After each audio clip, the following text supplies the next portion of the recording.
आज हम पढ़ने वाले हैं नोट प्रयोग। एक्सपेरिमेंट में व्यवहारों का अध्ययन किसी नियंत्रित अवस्था में होता है। व्यवहारों का अध्ययन चरों वेरिएबल के माध्यम से किया जाता है। शाब्दिक अर्थ में चर किसी भी ऐसी घटना, इवेंट, परिस्थिति या व्यक्ति का गुण होता है जिसका मान परिवर्तनशील होता है।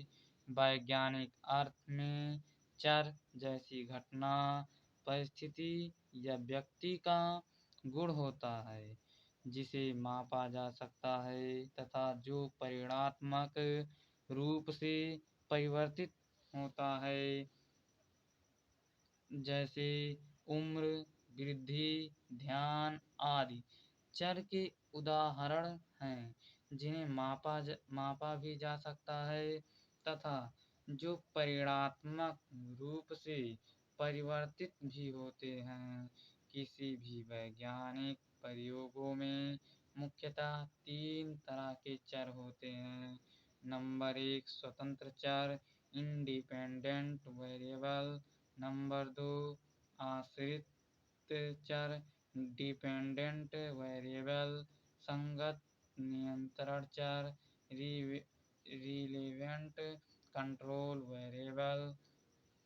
स्वतंत्र चर इंडिपेंडेंट वेरिएबल वैसे चर को कहा जाता है जिसे प्रयोगात्मक जोड़ तोड़ मैनिपुलेशन करता है, जिसके प्रभाव को दूसरे पर भी अध्ययन किया जाता है।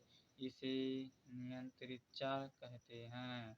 जिसके बारे में प्रयोगकर्ता प्रयोग करके पूर्व कथन प्रेडिक्शन करना चाहता है। इसे आश्रित चर कहते हैं।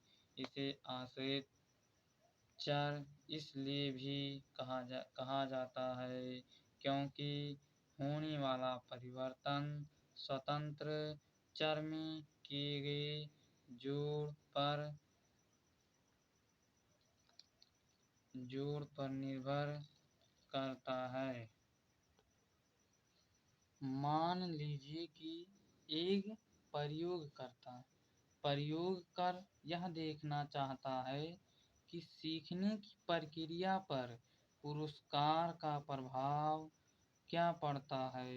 इस प्रयोग में वह स्पष्टतः सीखने की प्रक्रिया के बारे में पूर्व कथन करना चाहता है। अतः सीखना यहाँ एक आश्रित चर का उदाहरण है क्योंकि वह पुरस्कार में जोड़ तोड़ करेगा और इस जोड़ तोड़ के प्रभाव को आश्रित में अर्थात सीखने की प्रक्रिया पर देखेगा। गुण नंबर 1 प्राप्त निष्कर्ष की आंतरिक वैधता अधिक प्रयोगात्मक विधि में प्राणी जीव के व्यवहारों एवं मानसिक प्रक्रियाओं से संबद्ध चरों का अध्ययन एक नियंत्रित अवस्था कंट्रोल्ड कंडीशन में अर्थात प्रयोगशाला में की जाती है। एटकिंसन हिलगार्ड 1983 में कहा कि चरों पर सख्त नियंत्रण करने की क्षमता ही प्रयोगात्मक विधि को प्रेक्षण के अन्य विधियों से अलग करता है। नंबर 2 पुनरावृत्ति रिप्लिकेशन का गुण प्रयोगशाला स्पष्ट रूप से अपनी रिपोर्ट में यह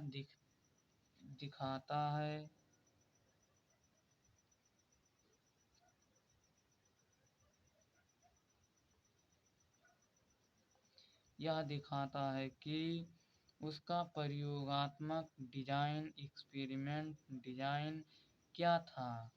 उसमें प्रयोज्य ऑब्जेक्ट की संख्या क्या थी?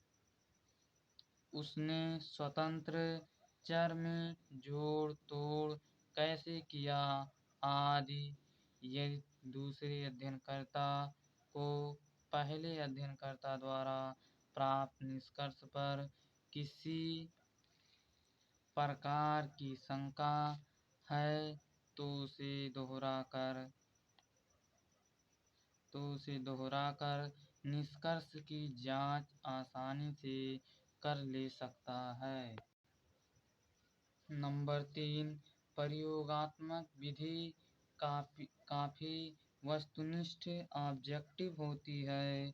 इसमें किसी प्रकार का पक्षपात, पूर्वाग्रह आदि नहीं होता है। विधि वस्तुनिष्ठ होने के कारण प्राप्त आंकड़ों का गुणात्मक तथा परिमाणात्मक विश्लेषण आसानी से किया जा सकता है। दोष, प्रयोग की नियंत्रित अवस्था वास्तविक होकर भी कृत्रिम होती है। फलस्वरूप इसका संबंध जीवन की वास्तविक परिस्थिति से कम होता है।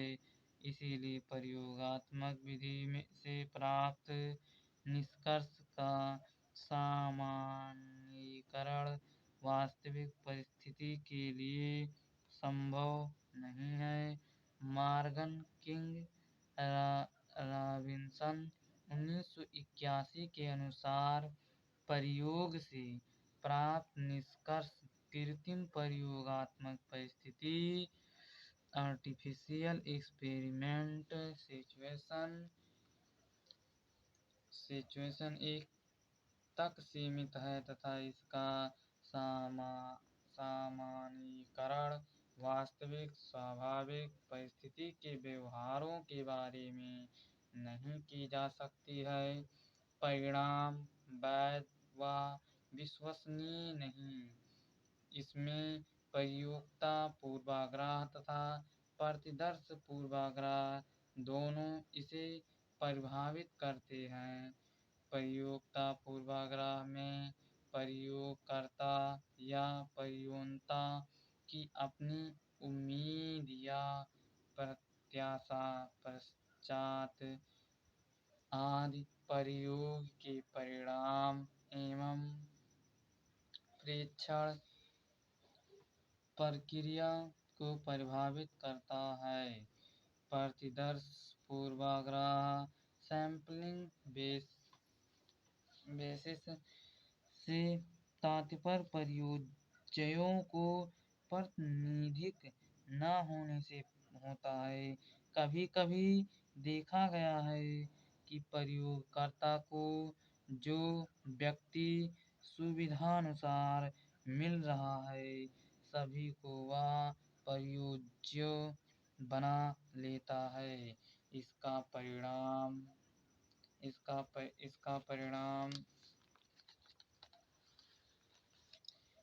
परिणाम यह होता है कि ऐसे प्रयोज्य उन समूह का प्रतिनिधित्व नहीं करते जिनके बारे में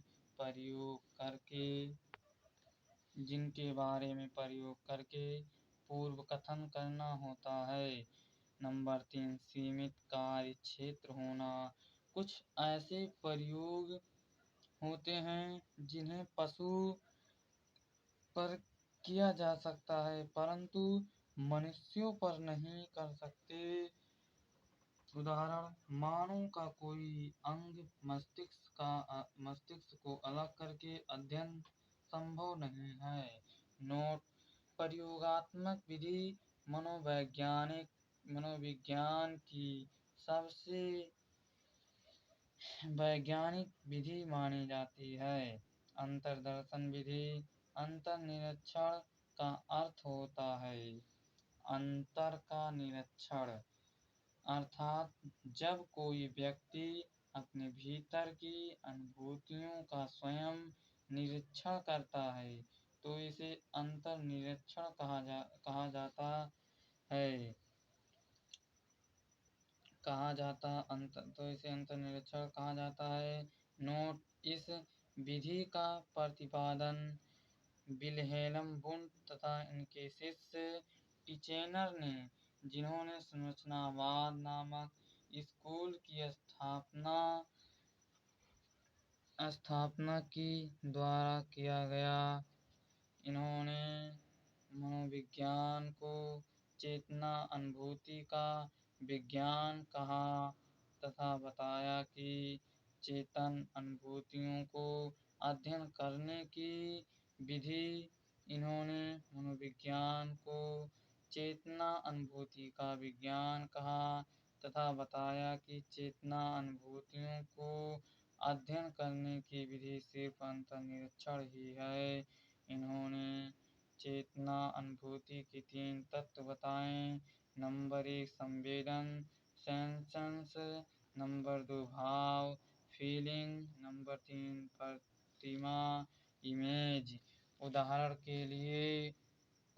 के लिए कोई व्यक्ति सड़क पर किसी मृत को देखता है तथा यह देखकर उसके चेतन अनुभूति कॉन्शसियस एक्सपीरियंस में कुछ खास बातें यादें आती हैं।